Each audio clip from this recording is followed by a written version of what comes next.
Good afternoon, ladies and gentlemen. Today I will be talking to you about a fictional character who meets all the diagnostic criteria for major depressive disorder.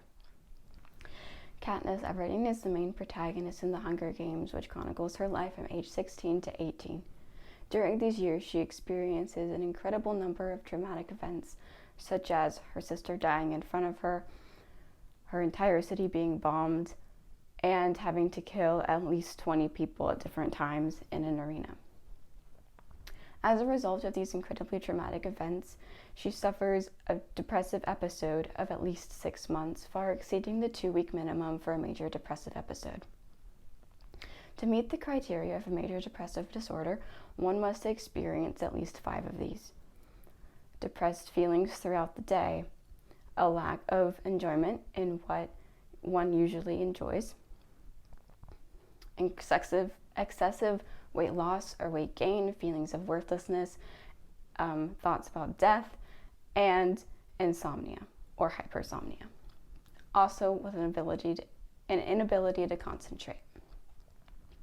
She often spends most of her days after these events have passed sitting alone in her chair, just thinking about what could have gone wrong and what did go wrong and how she should have died while doing it. She tries to hunt, something she used to be able to enjoy and spend hours doing, but she has an inability to be able to enjoy it.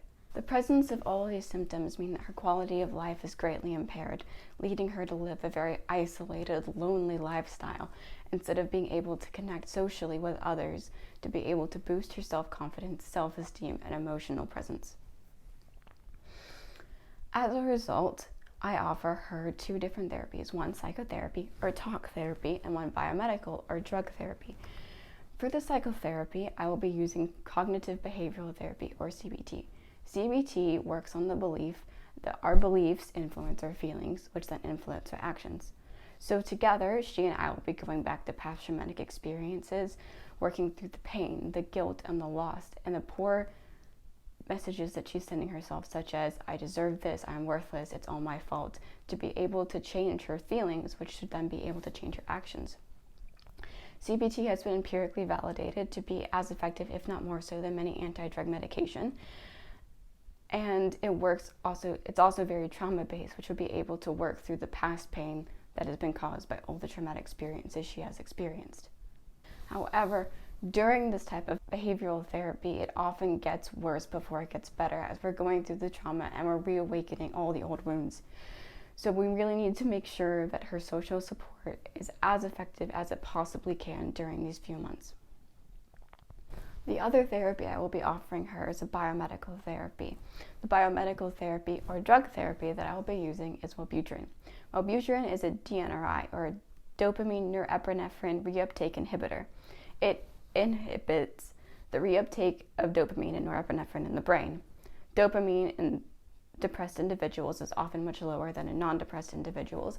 So this reuptake or the inhibition of the reuptake will allow this transmitter to be in the brain longer and more used during transmissions between the neural synapses. This will help rewire her brain and make sure that her brain gets more dopamine throughout this process. However, there are many side effects that come with using this drug, such as increased anxiety and suicidal ideation in teenagers. And as she is only around 17 to 18, she is at great risk for more increased suicidal ideation, which is what we don't want to happen. Also, if one seeks to come off of this drug, it's often much harder, and you have to wean yourself off of it without having them off of it cold turkey.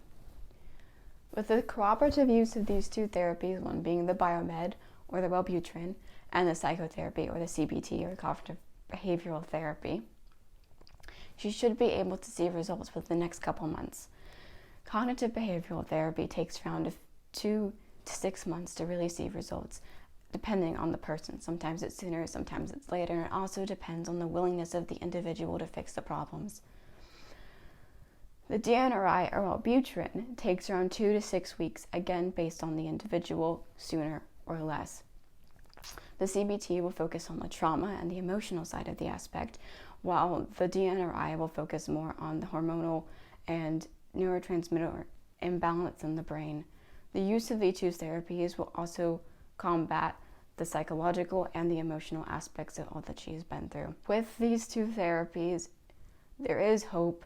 She will be able to have increased ability to participate in social activities and a higher quality of life.